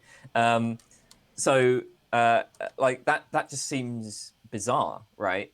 And in the case of many other domains, when it comes to domains about which there are facts and about which access to those facts requires some expertise, we do defer to experts. Like it seems perfectly reasonable to say, okay, it's going to rain tomorrow. Why is it going to rain tomorrow? Well, because that's what the weather report said. And the assumption is that the people doing the weather report have the relevant expertise. Or if I say, I believe that I don't know, the Andromeda galaxy is going to collide with the Milky Way in 5 billion years or whatever it is. It seems like a perfectly reasonable answer to why I believe that is because that is the consensus of astronomers. So, but we don't do that in the moral case. And so the thought is that, well, like again, this is something that is not, it's not obvious how to account for that in a realist framework. Like if there are moral facts and if there are experts who have access to those facts, which certainly a realist would want to say, if there's no experts if people don't have access to moral facts, then, you end up with moral skepticism, not moral realism. So, it's not obvious why we don't defer to people. I mean, we do defer in some respects, right? So I suppose that if somebody has relevantly similar sentiments to us, then like when we defer, it might be because we recognize that really the sort of grounds for the deference is that they maybe have better empirical knowledge. So like maybe somebody says that I don't know, some tribe is worse than another tribe with respect to their treatment of women, right? Again, I might defer to them on that because I just assume that we have the same values about how women should be treated. And I assume that they have better knowledge of these two societies, right? So yeah, that's fine. But like to actually defer about like how women should be treated, right? Should women be treated equally? That's just weird, right? I actually think that we can push this a bit further. So I like to sometimes use the example of a moral property detector, right? So imagine that scientists were to develop somehow like a literal moral property detector, right? So you point it at various things, and maybe it's got like a dial on it, and the dial kind of moves one way or the other. Maybe this is a silly example, but I hopefully for it's a thought experiment, so just go with it, right? So like we point the detector at slavery, and the dial like goes here. We point the detector at murder, and the dial's like that. And then we point the detector at somebody giving to charity, and the dial goes like this, right? So it seems like, okay, morally good, morally bad, right? And so we're literally detecting moral properties with our moral property detector. But then, right, we point the moral property detector at some homosexuals, and the dial does this, right? So it's saying that, and it's like, it's really bad, right? It's like saying that this is as bad as slavery. And so it seems at least plausible, right? Like, okay, maybe somebody might do this, right? Somebody might then come to the conclusion that homosexuality is objectively morally wrong, right? But that doesn't seem like it would make any difference to, or it seems like it shouldn't make any difference. Maybe I shouldn't be using terms like shouldn't here. I'll just talk about myself rather than other people, right? Like here's the thing, right? Me myself, I might then come to the conclusion, okay, homosexuality is objectively morally wrong, but that's not going to change anything about my attitude to homosexuality. I'm going to continue to promote tolerance of alternative sexualities. I'm going to continue, praising people who are tolerant and blaming people who engage in intolerant behavior. I still want to live in a society in which people are free to, engage in all kinds of sexual deviance. Okay, um, so um, the and then the point is it seems like, I don't know. There's something weird. Like, there are objective moral facts, but they don't make any difference to us. Um, I mean, when I think about this kind of case, the sort of view that I draw is, morality is something that's connected to our practices of like praise and blame. Um, it's connected to our our general like social cooperation, and we're not really like describing facts in the world. Although we maybe think of moral judgments as being like facts, we project our moral attitudes. But I mean, ultimately, I don't. I think there would be something very strange about the idea of not just deferring to moral experts, but deferring to the moral facts. And then that makes me think that the idea of moral facts is just confused. Right. I'm not sure if that argument made sense. Yeah, I think Uh, it does, right? Because it's but like yeah. if it when it comes to the sort of the goodness detector, it's like if knowing the moral fact has no influence on how I feel about something, well, then it seems like the idea, the concept of moral facts, starts to be devoid of any of the characteristics that we want to Mhm. talk about when we really talk about morality, which means maybe the concept of a moral fact is just kind of nonsensical in a certain sense. Um, yeah, when it comes to I mean, oh, sorry, go ahead. no, just to clarify, I should say that if you are a realist, then I mean you should endorse the idea that a moral property detector is possible in principle, right? Because humans would actually count as types of moral property detectors. So this again, it's maybe like a silly idea, like pointing a detector at something, but at least in principle, that is actually well, I mean, not just in principle, it's what actually happens when we come to know what the moral facts are. But yeah, I think that for me the issue is it's not just that it seems weird to defer to moral experts. To me, it seems weird to defer to moral facts. um, uh, and so now I think, well, like clearly then moral discourse is not really you know tracking the facts. I should point out that again, this is another argument that like I've presented to other anti-realists, and a lot of them have said that it's a very bad argument. So Yeah. completely unmoved. Yeah, Yeah. so I mean, would I be correct in saying that maybe there's two arguments there? The first one is that the first one is that if it seems reasonable to not change how we feel about a moral issue, even if we had a goodness detector and it told us the moral facts, right? That sort of feeling entails two things. One, it entails that the things that we care about and that we have moral discourse about aren't really tracking moral truth. And the other entailment would be that moral truth starts to become less and less coherent a concept because it seems like it starts losing the properties that we generally think are a part of what moral truth would entail, right? Would you think that's like a good understanding of it? Yeah, I think so. Although I would have some caution about framing it in terms of moral truth, just because, as I mentioned earlier, I Right. think Yeah. like there are some philosophical views of truth on which truth can be had very cheaply, Hmm. and like you wouldn't necessarily need to be postulating moral facts in the realist sense in order to have moral truth. So with Yeah. that caveat said, Hmm. yeah, I think that's yeah, maybe it is. Maybe there are two arguments here. Yeah, Yeah. uh, yeah. Yeah. Right. So, um, Okay, and that makes sense. And then with regards to the appeal to, it seems rational not to really trust or not to just defer to moral experts.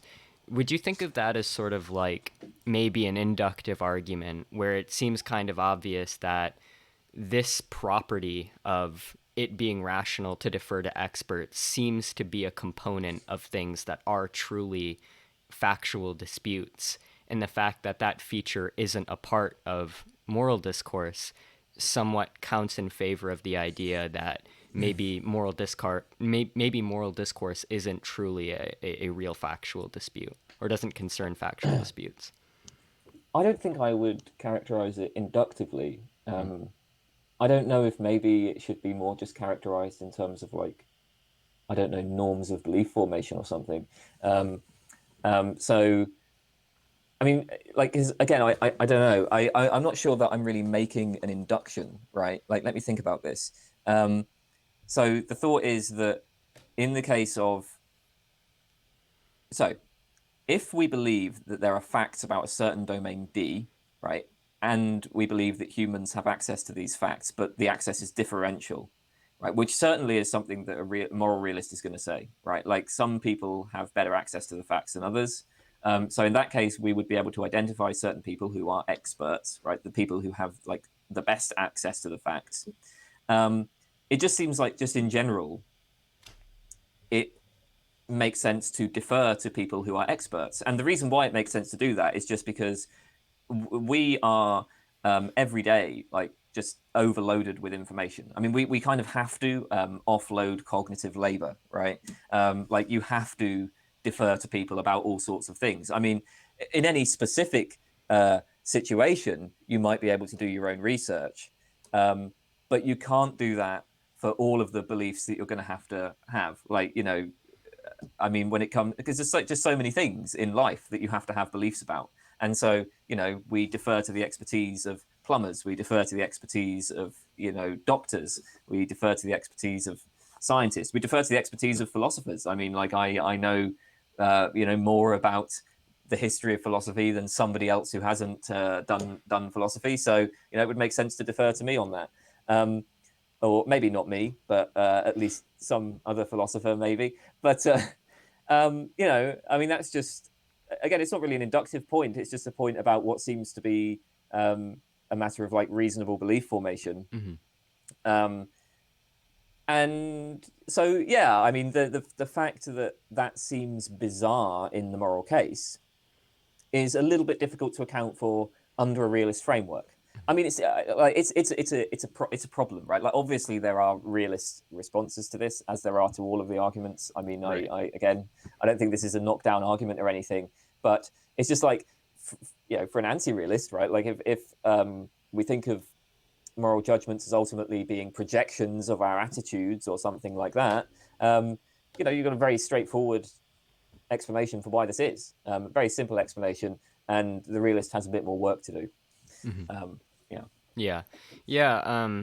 And I think, given that that's sort of a given that that's I think the last key point with regards to arguments for anti-realism, I think it could be interesting to touch on the sort of meta point here, which is just that, and I am certain I've heard you agree with this sentiment before, which is just that when it comes to like these sorts of debates, maybe the idea of like a knockdown argument or like one argument that ends the debate isn't what we should really be looking for.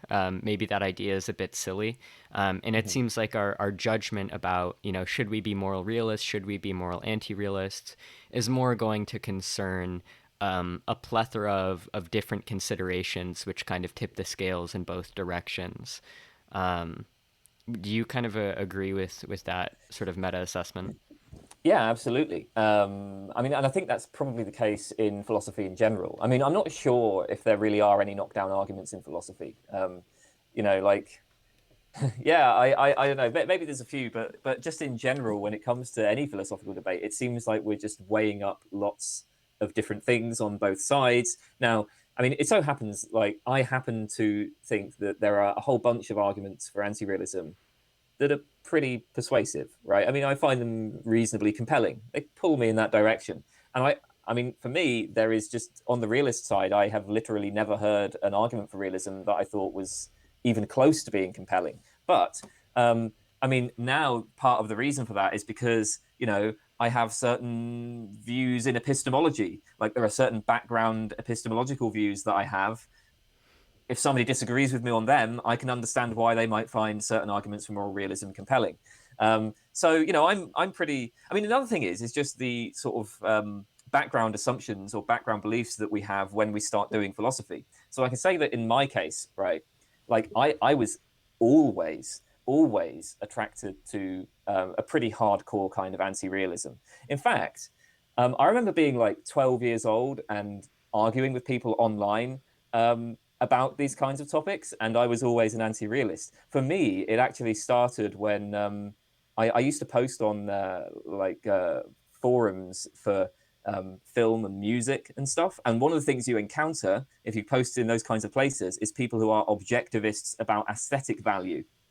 And when I encountered this idea, so there are people who will claim, for instance, that the film 2001 is objectively better than the latest Michael Bay film, or that like the Beatles are objectively better than Yoko Ono. And when I encountered this, I just thought it was completely insane. It was like people saying they believed in elves and pixies. I thought it was crazy. And then, of course, in the course of these arguments, I discover not only do they believe in objective aesthetic values, they also believe in objective moral values. Like, what the hell is this? They're Yeah. postulating all these crazy things. I thought it was totally nuts. And I'm having engaged with philosophy. I have softened my position. I'm no longer going to claim that it's completely crazy to be a moral realist. But look, if you just have a different sort of psychological constitution to me, and you happen to be attracted to, thinking in realist terms, then naturally, you're going to be more persuaded by the arguments for realism. Like you have no choice but to start with the beliefs that you start with, right? Mm-hmm. Like we all, that's how it is for all of us. So no doubt part of the reason why I'm an anti-realist now is I was an anti-realist back when I started. Mm-hmm. Yeah. Right. And so concerning some of the, um, I agree with your sentiment. I haven't yet come across a argument for, I guess, moral realism that I find particularly persuasive, but I also don't have that great a read of the literature. Um, so I guess just to touch on maybe a couple of them, one of the arguments that's been made that's become relatively popular in the sort of in the literature has been the companions and guilt argument, which basically, for those who aren't familiar, the companions and guilt argument, and this sort of connects with something you said earlier when you corrected me on. I said that a moral anti-realist believes that there aren't categorical reasons. Mm-hmm. Yeah, yeah. And the companions and guilt argument basically says that if there aren't categorical reasons for action, or like categorical, which are, I guess, moral reasons, then by parity of reason, we're also going to have to reject categorical reasons for belief. Mm-hmm. And obviously, then the follow up argument is that if we reject categorical reasons for belief, then that kind of leads to a sort of a self undermining position where it's like, well, if we don't have reason to believe anything, then we don't have any reason to believe the epistemic anti realist. And so the way that's kind of been put is that there's two sort of parts to a companions and guilt argument. The first one is the existence premise, which is that epistemic facts exist, and the other one is the parity premise, which is just if epistemic facts exist, then by parity of reason, moral facts also exist. And that's kind of become a popular argument for the moral realist position. So I was just wondering what you sort of make of that argument.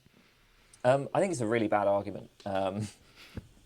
Bluntly, there are so many Okay, look, maybe I shouldn't say that because there's so many people who Yeah. endorse it.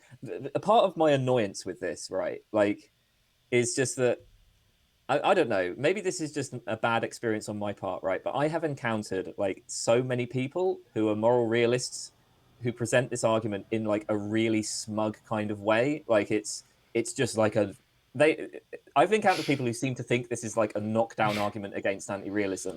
And look, I mean, I accept that yes, there is an interesting challenge here, but that's about as much as you're going to get. Again, that's as much as you're going to get from any philosophical argument, and certainly this particular argument. I think there's so many ways out. So, I mean, okay. First of all, I tend to just accept epistemic anti-realism in the following sense. I will tend to just accept that there are no categorical reasons for belief.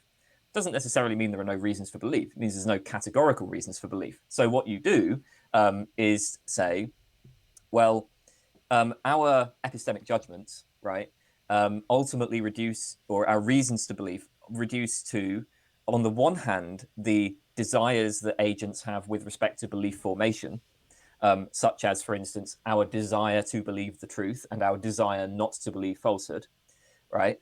And then you can appeal to non-normative evidential support relations. So the idea would be that, I mean, so a very simple example would be something like claiming that, I don't know, like probability judgments, right? So, you know, if X makes Y, you know, more probable, and you know you believe X, then you know maybe believe Y, like something like that. So maybe like observing smoke above a forest makes it probable that the forest is on fire, right? It's not, that's not obviously a normative relation. I mean, there are arguments that ultimately evidential relations are normative, but there are also arguments against that. So, you know, there's a debate going on here, but the line that we might try to draw is, so the line we might try to take is to say there are no categorical reasons, there are no reasons for belief that like bind you independent of your desires, right? Ultimately, again, it just reduces to hypothetical reasons where we have the desire to believe truth and avoid falsehood, and we can account for evidential support relations in non-normative terms. That's one option. Another option, which I think is just as plausible as a response, is to say, well, like, look, there are significant differences between, you know, like evidential reasons, reasons for belief, and reasons for action. So, I mean, for one thing, our norms concerning like our epistemic judgments, right? Epistemic norms are brought against the tribunal of experience in a way that moral norms just aren't. So what I mean by that is, right, if you look at, you know, science, what you find is that people do not just, scientists aren't just judging theories, they're also judging norms of theory formation. So there was a time, for instance, when there was a general consensus that acceptable scientific theories had to provide mechanistic explanations, right? Like they had to provide kind of, they had to explain things in terms of like pushes and pulls, you know. If you assume that the world just consists of, you know, atoms in the void, if that sort of naive materialism, then you want to give an explanation of gravity, for instance, in terms of like atoms pushing and pulling each other. And so, you know, a big debate between like Cartesian and Newtonian approaches was the Cartesian was able to do that, right? Descartes provided an explanation of gravity in terms of like vortexes of atoms. Newton didn't, but Newton triumphed, right? Because the evidence came fully in on Newton's side, right? It turns out that Newtonian mechanics is far more successful than the Cartesian approach. So we just dropped that norm of theory formation, right? We no longer require our theories to provide mechanistic explanations. That kind of thing doesn't seem to happen in the moral case. So there's a significant difference, right? So yeah, I think that there are, I mean, those are just a couple of responses that you might take to this sort of argument. I think there are plenty of other ones as well. And so yeah. Oh, another one I like, I'm just going to mention this because like, why not, is that it seems like beliefs, so what we might say is that beliefs just aim at truth. So there's something kind of bizarre about somebody saying X is true, but I don't believe it, right? Like that would just be like what? You know, it would seem like they just don't understand what they're saying, right? If somebody was to claim, oh yeah, I think it's true that Joe Biden is president of the United States, but I don't believe it. Like it would just be so. It seems like just necessarily beliefs seem to aim at truth, and you can even give a kind of evolutionary story about how that would come about, because organisms need to represent their environments, and so they end up having this capacity for mental representation, and then there is a certain class of representations which are designed to represent the environments correctly, something like that. But the point is, it seems like we have this capacity to form certain mental states which aim at truth, and those we call beliefs. So if you give an argument to the effect that something is true, you have thereby given an argument for believing it. Now let's think about action, right? Actions don't aim at anything in particular, right? Like an action, if I perform an action, that doesn't necessarily aim to be other regarding or to do anything else, right? Like I can, perform an action just for my own sake. So, like again, like the idea that giving an argument to the effect that an action would help other people or would be morally good or something like that, that's not in itself an argument for doing the action. Mm-hmm. So there's so many ways of dealing, I think, with the companions in guilt argument, and yeah, I don't find it persuasive Mm-hmm. for that reason. Yeah. Yeah, I agree with that assessment. One interesting point that I guess might relate to, the concept of a reason more generally, towards the beginning of that is just you make this point about how you make a point about how with respect to sort of it seems like there are like you can have an evidential support relation that doesn't necessarily constitute a reason, or you could cash out the epistemic anti-realist position as I can form beliefs through a process of a hypothetical norm, like I have a preference for or I have a desire to pursue truth, and then there are non-normative evidential support relations. But that ultimately, that I want to pursue truth, that's not going to be binding. That's just going to be whether or not I form beliefs based on that is going to be dependent on whether or not I have that desire. And I think maybe one potential response to that could be that maybe there seems to be something that isn't entirely voluntary about our belief formation process as compared to the process of us, performing certain actions, right? Like, I could have a desire to believe false things, but if I see a bird outside of my window, I'm still going to just sort of automatically believe that there's a bird outside of my window. So maybe in that respect, you could try and say that it's not actually just a hypothetical norm. Like you are going to believe these things regardless of a desire. What would you make of a response like that?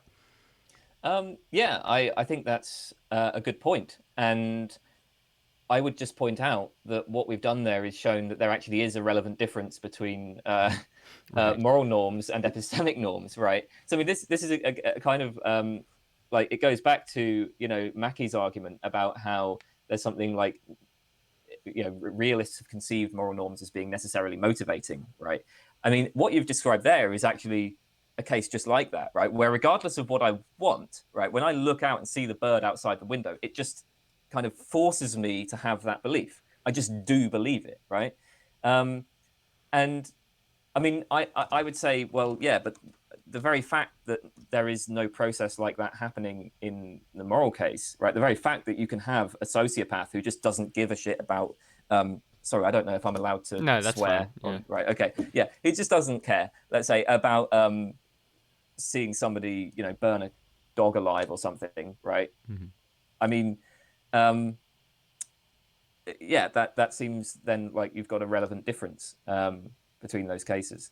Mm-hmm. At least if I understood the objection correctly, Mm-hmm. maybe I No, yeah, I maybe I think didn't. that is the right response, and that kind of um, that in some sense relates to sort of Cowie's more meta objection that there might just be Hmm. like a tension between the parity premise and the existence premise, where either it's completely trivial or it just doesn't work.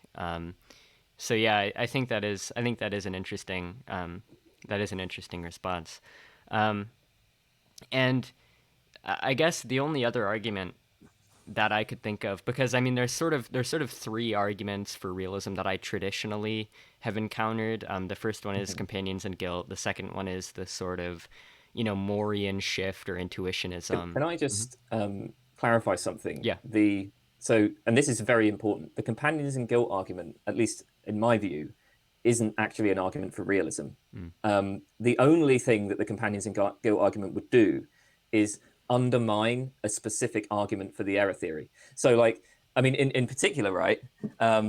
The problem that the error theorists have identified with moral judgments is that they seem to contain this commitment to categorical normativity, right? Um, they say, hey, there's this problem with the idea of categorical reasons for action. But not every error theorist would need to say that. I mean, it's not obvious that Mackey said that, right? Like Mackey's problem was with the idea of um, like things in the world that necessarily motivate us. So, you wouldn't necessarily have to rest your argument for the error theory on this objection to categorical reasons for action. But it seems to me that's pretty much all you get with the companions in guilt. Like, if the companions in guilt argument works, it shows that there is no problem with the idea of categorical reasons for action.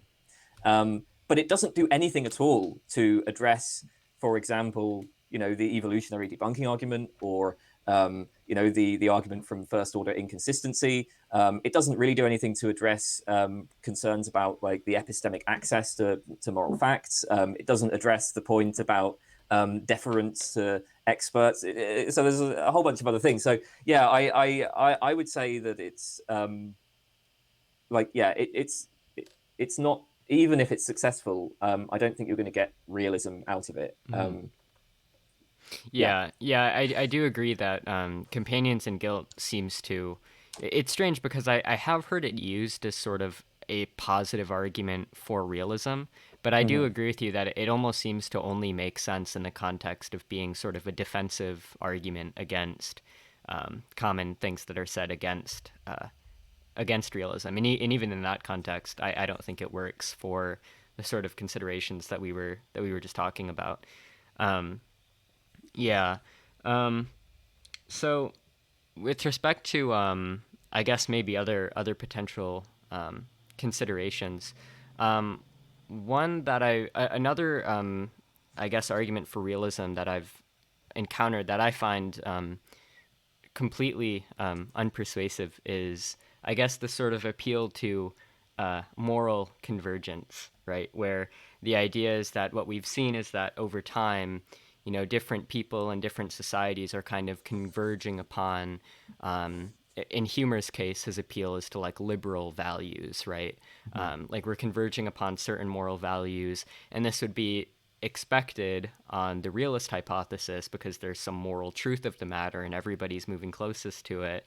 But on the anti-realist hypothesis, this wouldn't be expected, right? Yeah. Yeah, and Mm. yeah, so I guess I'm wondering because my sort of initial gut reaction to that was I don't know why it Sorry, can I wouldn't. just ask Yeah. something? Hmm. Like Humer's case. You're talking about Michael Humer. Hmm. Yeah, Um, yeah, Michael Humer. Yeah. I haven't read his his convergence argument. Hmm. But has he? I mean, like, I'm just curious. Like, it seems like things are not converging in the way in towards what he would consider the moral truth to be, because he's an anarcho-capitalist, and we're definitely not converging towards that. Like, Yeah. so I mean, like, has he commented on that at all? I don't know what his response to that specifically is. I do know that his appeal is to just, I guess, maybe he thinks that we're just not.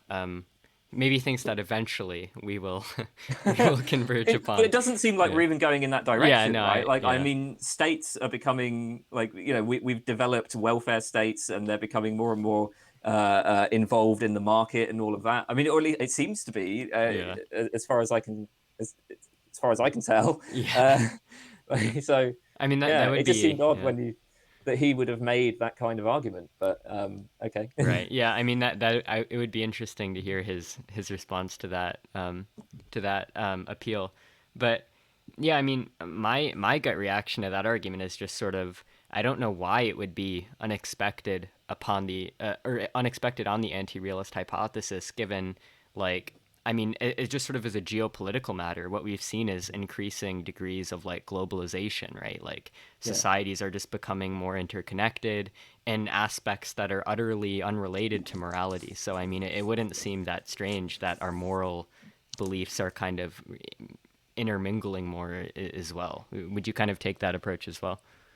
Yeah, I think so. I would take two lines on this. I would say, first of all, it seems like if there is this kind of convergence happening, we can, I think, quite easily account for it under anti-realist assumptions. I mean, so, you know, again, if you buy into the idea of the evolutionary debunking argument, then presumably you're going to give some story about the sort of capacities that humans, and these are going to be capacities that all humans have, like everywhere, right? Like all of us are going to share all societies are going to share certain tendencies, let's say, as a result of our evolutionary history. Um, and so if an anti-realist buys into that, right, then they can easily then explain convergence in terms of those shared values, let's say, plus just like people coming to have the same empirical knowledge or people coming to have very similar lifestyles, as you say, as a result of globalization. I actually also, though, would question whether we really have evidence of the kind of convergence that realists sometimes appeal to. And the only thing is, it's like, yeah, if I look over the history of, I don't know, Western society, then I can see a convergence towards, something like liberal democracy, maybe. But I'm not sure about projecting that into the future. I mean, and let's just ignore problems like climate change. Let's just imagine that, the world is going to continue in something like the way it is now.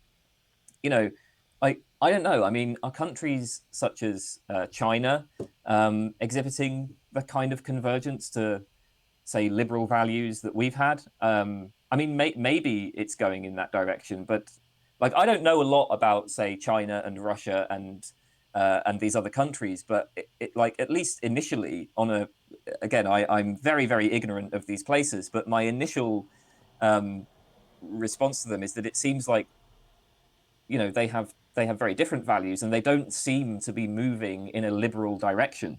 Um, I can't help but think that maybe like this convergence that we have on, say, liberal democracy is really just a product of the fact that liberal democracies happened to be the most powerful and therefore the most influential. And also I mean, they're not just influential, but like in some cases, literally, you know, invaded other countries and forced them to adopt similar values. So I'm not sure that I see that kind of convergence happening.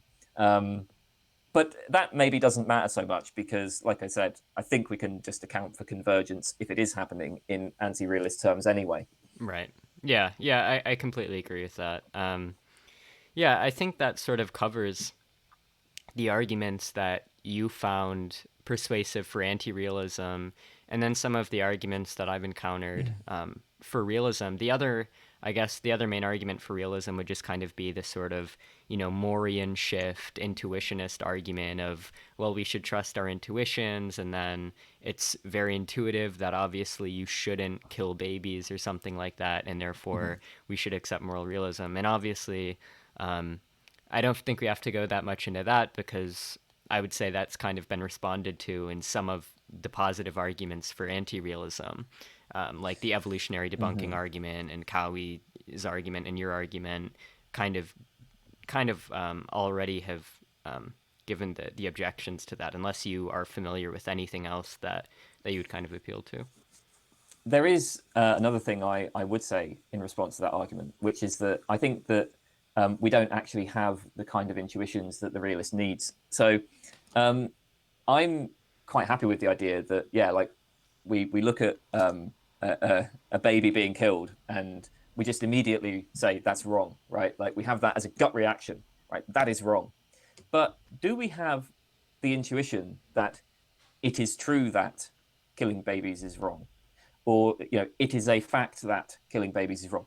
That's not so obvious at all. And I mean, I know that I do not have that intuition because when I encountered moral realism, I thought it was completely crazy. So to me, right, the idea that it is a fact that killing babies is wrong or it is true that killing babies is wrong. Those seem totally counterintuitive, and I think that there are probably a lot of people who are quite similar to me. I mean, philosophers often complain, at least people who teach ethics and stuff, often complain about the kind of naive relativism of like first year undergraduates who are encountering ethics for the first time.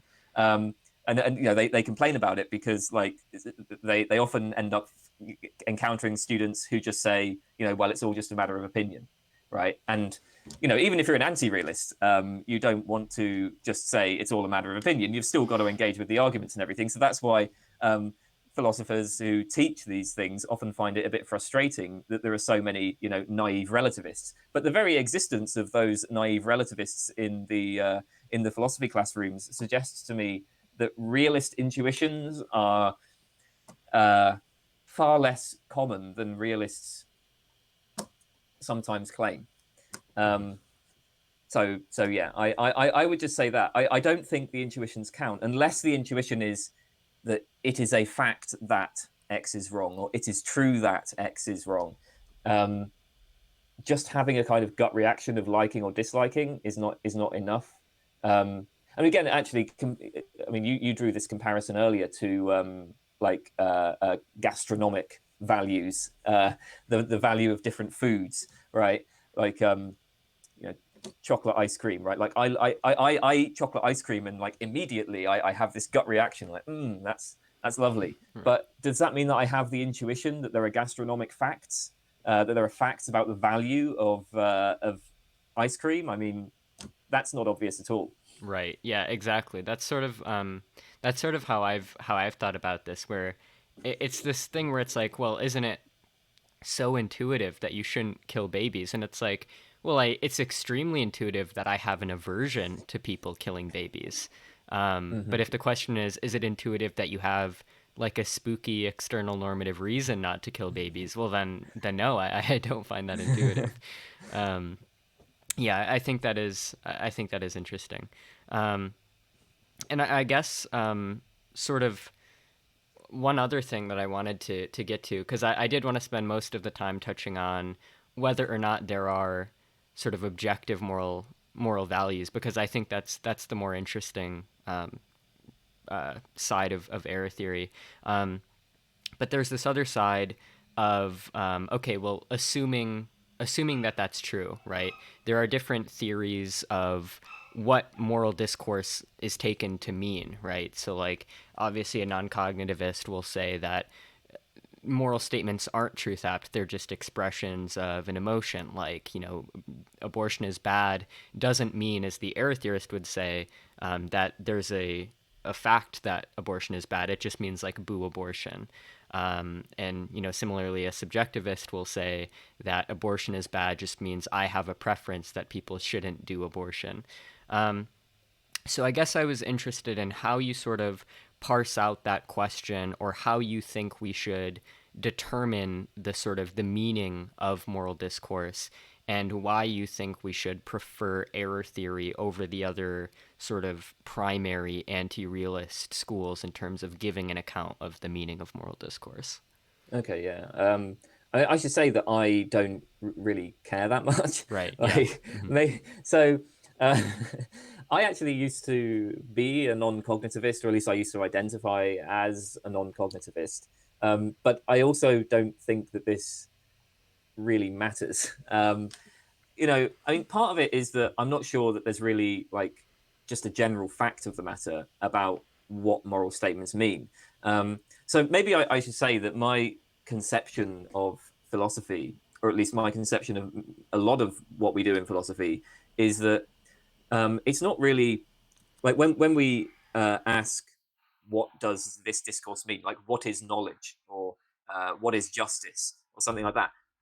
Part of what we're doing is describing how those concepts are actually used, right? Like, obviously, we need to pay some attention. If we're asking a question like, what is knowledge? We need to pay some attention to how people use those words. Similarly, if we're talking about morality and we want to ask how to understand moral judgments, we need to pay some attention to how people actually use moral judgments. Um, but I think that in philosophy in general, what a big part of what we're doing is kind of conceptual engineering, right? Because right, our everyday language is vague and messy and imprecise, and part of what we should be trying to do in philosophy is figure out what sort of role does, say, the concept of knowledge or the concept of morality, what sort of role is that playing, right? And then can we like precisify the concept, um, and in such a way that it still plays the relevant roles. Um, and so, as I see it, this debate between non cognitivists and error theorists isn't just a debate about how people actually use moral language, but also a debate about how it would be most useful to conceive of moral language. Like, I think there probably are plenty of cases where people make moral statements and actually they are just expressing emotions. Like, I mean, certainly if you imagine somebody who's at a protest or something, um, and like, you know, I don't know, maybe they're protesting abortion or something like that, right? And you know, they're really angry and screaming. Well, yeah, maybe they are just expressing emotions, right?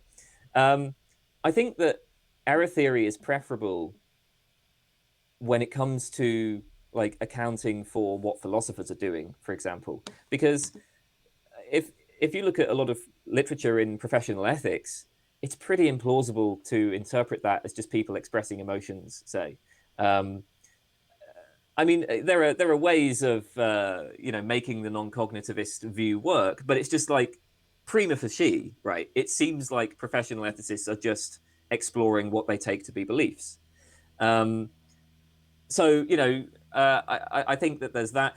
Also, the fact that I think that you can account for the um, like the things that make non-cognitivism appealing within an error theoretic framework, because you can just draw on the distinction between semantics and pragmatics. Like if I get angry with you and I like shout like "there's the door," well, I'm expressing anger. I'm expressing the command that you get out, but I'm doing it by means of a statement that actually is just a proposition that is either true or false. Like if I was to say "there's the door," that would be false because there's no door over there. Um, but yeah, I don't really care that much about the question of there are these specific questions of like meaning of moral statements. So I'm not like deeply wedded to error theory over non-cognitivism. Um, it just seems a lot simpler, I think, is the answer to that. Hmm. Yeah. Okay. So, um, all right. So I guess the final the final question here is just given that and this was sort of alluded to earlier, given that you're of the belief that there aren't objective sort of moral values. What do you think? Sort of, where do we go from here in terms of moral discourse? Are you sympathetic to the idea that we should just abandon moral discourse? Do you think it's productive to use moral discourse maybe as a tool of persuasion? I guess, like, what role is there for moral talk in light of anti realist considerations? Well, I am sympathetic to moral abolitionism. I'm sympathetic to the idea that just do away with morality. I'm sympathetic to it, but here's the problem. I just like really enjoy engaging in the use of moral discourse. So like I'm just going to carry on doing that. So I mean, like I think there are some really interesting arguments on the abolitionist side. I really like Max Stirner. I have oh no, it's not pronounced like that. I was told that it's pronounced Stirner.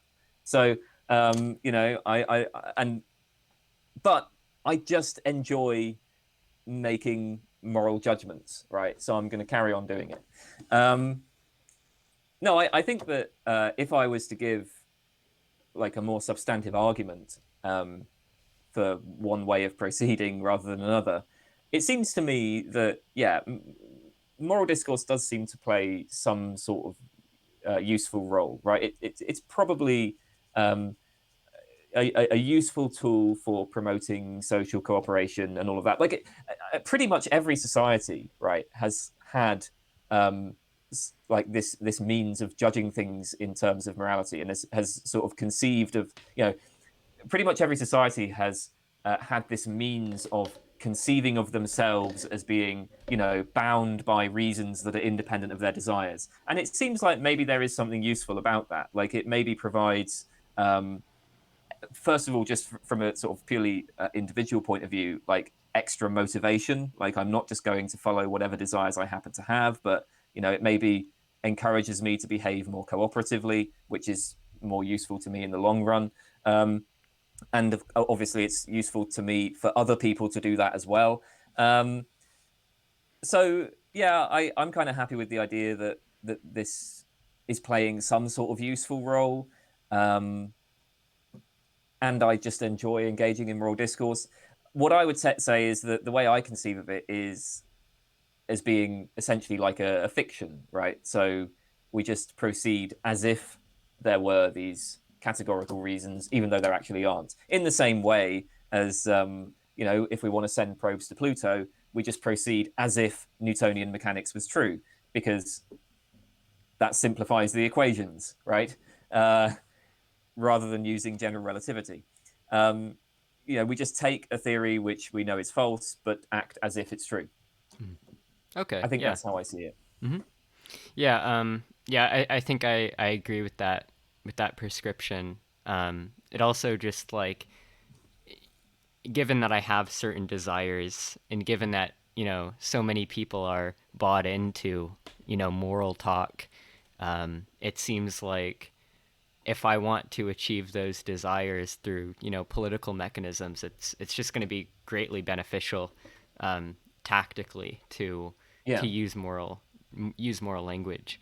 Um, yeah. It's very difficult to remove it from one's vocabulary, I think. I have occasionally like thought to myself, okay, how do I go about like doing this? Like if I was to really take abolitionism seriously, um, a good example of this is I mentioned Max Stirner, and there is a tradition of egoistic anarchism that was inspired by him, and those people are abolitionists. They think we should do away with morality. But if you ever engage with this particular group of people, you will find them constantly making moral judgments. They won't put it in exactly those terms, but they do, and it always amuses me to see how like even people who are seemingly really committed to the abolitionist cause end up just like you just fall into it. It's so natural. It's such a natural way of conceiving of things that it's very very difficult. And what's the point? Like, what's the point of like forcing oneself not to engage in this discourse that doesn't really seem to be causing any problems?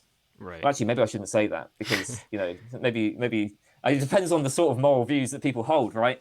Maybe some of them are causing problems, but just in itself, like Right. thinking of things in terms of what ought and ought not to be done seems okay. Yeah.